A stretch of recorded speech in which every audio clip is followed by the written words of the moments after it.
Hello guys! Hello! This is for Scorpio. Welcome dito sa aking channel, Scorpio. Alamin natin kung anong messages, vibration, gabay, energy para sa lahat ng mga Scorpio. Okay, this is general reading, weekly reading para sa first week Scorpio ng December. So, Merry Christmas na sa inyong lahat. This is for Scorpio. Okay, first card natin is confidence, number 23. It comes with time and practice. Scorpio. Nakikita ko sa'yo dito na maybe this week na to, ngayong first week ng December, meron kang kinakatakutan. It's either gusto mong lumipat ng trabaho, or gusto mong mag-travel, gusto mong baguhin, okay? Mag-career change, career move, mag-travel, lumipat ng bahay, or kung ano pa man. But, meron kang nararamdaman na takot. You have something na nararamdaman na hindi ka sigurado.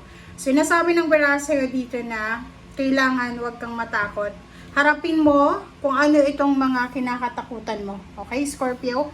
Harapin mo daw kung ano ba yan. Bakit ka natatakot? Are you afraid sa resulta? Or are you afraid sa proseso ng gagawin mo? So, maybe takot kang trabaho sa ibang bansa. Parang gano'n. Please comment down below if you resonated. Raindrops.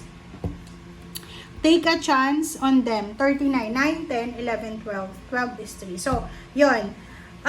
Sinasabi ng Scorpio, sinasabi sa Scorpio ng barahan yan na mayroong mga Scorpio na siguro nakaranas ka ng maybe backstabbing, pagtatraidor, okay?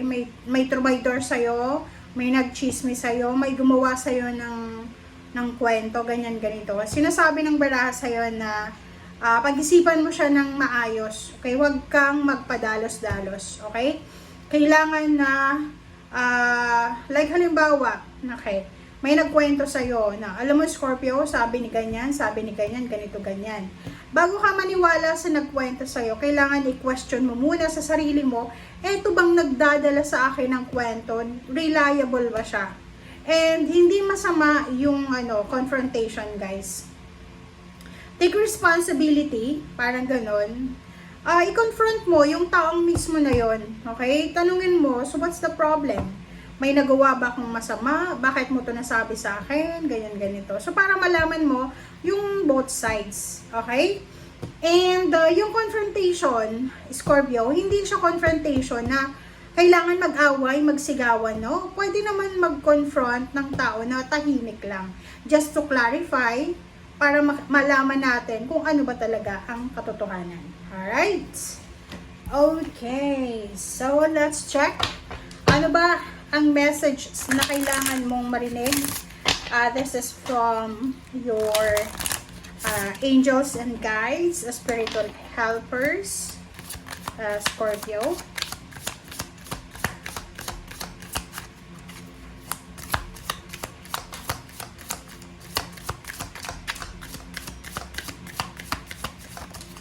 Alright, so, Sonia. Sonia, ang message sa iyo ni Sonia ay, I bring you a message from your deceased loved one. I am happy at peace, and I love you very much. Please don't worry about me. Wow! Congratulations.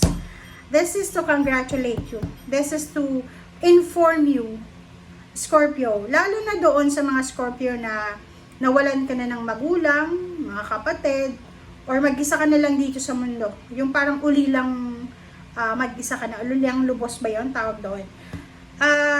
This week, you will receive a message, like mga synchronicities. Kailangan mong ramdamin siya. Maybe maamoy mo yung amoy ng kapamilya mo na sumakabilang buhay na. And that message na sinasabi sa'yo dito na sinasabi nila na they're happy, they're at peace, and mahal na mahal ka nila. So, wag ka nang mag-alala. Alright, Scorpio. Okay, so let's check.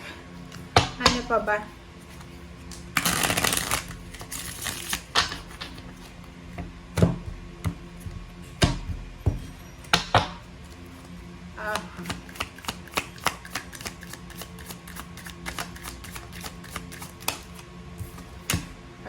Alright, so 8 of Cups. 8 of Cups. Okay, 8 of Cups, 2 of Wands, and Ace of Wands. Alright, so yung first 3 cards natin, sinasabi ng bara sa'yo dito, Scorpio, na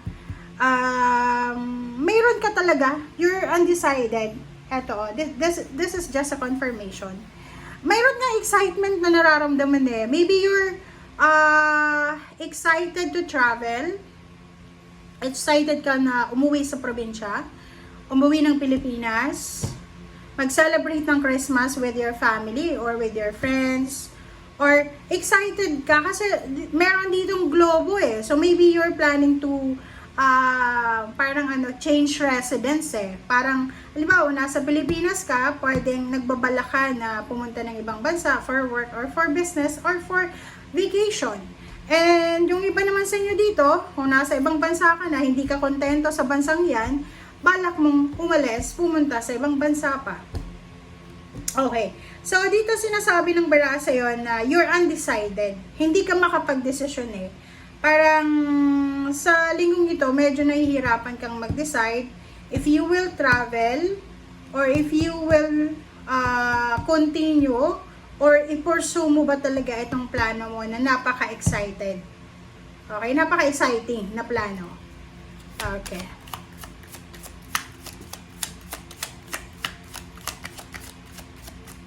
Scorpio. Okay, 10 of Swords. Nakikita ko dito, meron ditong Scorpio na there's a reconciliation. Possible na meron kang kaaway. Okay, so like for example, may kaaway kayo. Posible nga yung linggong ito, maybe yun. Yung plano mong, like gusto mong umuwi ng probinsya, makasama yung pamilya ka. So may isang tao doon na ayaw mong makausap, ayaw mong makasalamuha. Kaya medyo nag-iisip ka kung itutuloy mo ba. But sinasabi ng barahan na, you know, Christmas season, that's the time for forgiving, for asking for forgiveness, ganyan, ganito. And dito sa 10 of Swords, sinasabi ng barahan sa'yo na you need to let go. Okay? Let go mo na daw kung ano yung mga inaamag na yan, na issue sa buhay mo. Let go mo na yan. And number 21, the world. Tapusin mo na kung ano yung mga negative past or kung ano man yan ng mga issue na yan na nakakasakal na or mga issue na yan na tawag dito, nakaka-boring na. Okay, so isang balita ang posibleng matatanggap mo rin, okay? There's a good news coming from someone, maybe from far side, Leo or Sagittarius. And this message ay posibleng makakatulong to sa'yo, lalo na para sa'yo, sa pamilya mo, or para sa trabaho mo, or para sa love life mo. So, nakikita ko sir dito, merong mga Scorpio na wala kayong ibang gagawin, kundi magpahinga, matulog, or maybe you're excited eh, diba? Halimbawa, nagtatrabaho ka pa sa ngayon, excited ka para sa bakasyon mo, okay? Maybe you're planning to start your vacation second week, like halimbawa 7, 8, 9, 10, or maybe 20 from starting 20 December 20 siguro, parang ganun, onwards. Excited ka na, ngayon palang excited ka na. Alright, and Four of Swords, nakikita ko sa'yo dito na yun, prioritize. I-prioritize mo yung peace and harmony, Scorpio. As much as possible, wag mong i-complicate yung buhay mo. Kung may mga bagay-bagay kang dapat ayusin mo na. Take advantage ng holiday season, ng Christmas vacation na to. Or take advantage ng celebration ngayon, 'di ba? Na Pasko na yun, kung may kasalanan ka, humingi ka ng tawad. Kung may humihingi ng tawad sa'yo, patawarin mo. Parang ganun lang kadali yun. Okay? So, thank you guys for watching. Bye!